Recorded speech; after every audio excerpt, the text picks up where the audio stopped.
6 o'clock on your Monday morning. You know it, and I know it. It's hot outside. Your pets know it as well, but are we taking care of them? As we head into summer, we're going to talk about some of those precautions that we should make for our furry friends as we check in Dr. John Falgout this morning. Hey, Dr. John, how are you? Hey, Dan, how are you doing this morning? I'm terrific. Have you already seen, where you're having animals that are stressed by the heat? Oh, it's incredible. We've had so many heat-related issues already, and it just doesn't take long once it gets hot out there for those pets to get in trouble. We had such a mild winter, and some of those are related directly to the heat, but that mild winter, there's been a big flea problem as well because of that, and we've seen a lot of flea anemias. We haven't seen as many heat strokes just yet, but those are coming real shortly. Yeah, it's generally speaking, we think it's the temps, but as you mentioned, there are all those other issues that come with summer as well, including fleas and flea infestations. Yes, absolutely, and we truly, this is the biggest flea problem I've seen in a long, long time. And I think a lot of people have tried to get off of their flea preventatives during the winter time, and it's just allowed these fleas to keep multiplying. And now we've seen several dogs that have had to have blood transfusions just because of flea problems. Really? Yeah, it's been pretty bad. In the past, if you've been around for a long time as a pet owner, you thought of only as flea treatments being a shampoo or a dip or something like that. But these days, it's much more than that, right? It kind of went in and out. You just want to make sure that you keep a flea prevention on them year round. Don't try to lapse on it and stretch that 12-month package into 2 years or anything. You want to make sure it goes on each month when it's supposed to go on. And or if you give them the orals, make sure it's at a timely dose. And so that's extremely important. But the heat's coming now, and you want to be sure with these overweight dogs, the older dogs, that they're not going to be stressed outside. You're going to have plenty of water, plenty of shade for them, as well as make sure they're conditioned for whatever you're going to do.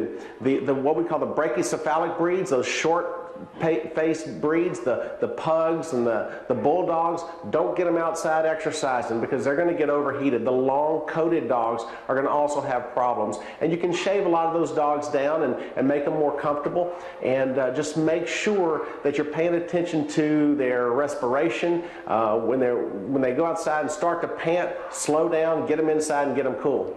Are there some breeds of dogs that you just can't cut their hair back to keep them cool?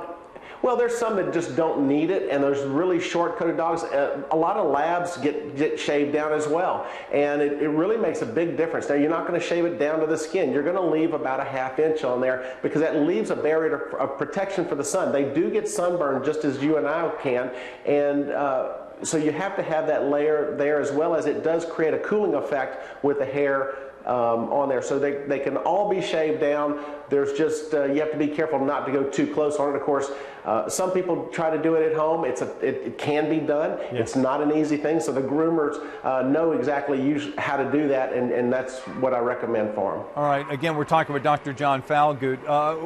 We spend a lot of time talking about dogs. Are there anything in particular we need to do with cats or any other pets for the summer?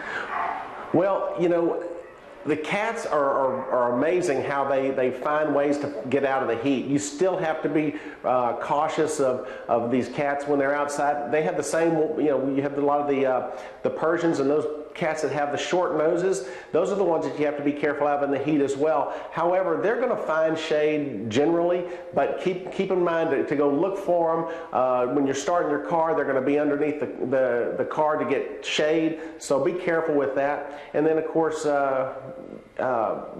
we're right in the middle with summer. We're in the middle of hurricane season, and all our pets need to be, I'm going to stress that they need to be evacuated if we see anything coming out in the Gulf.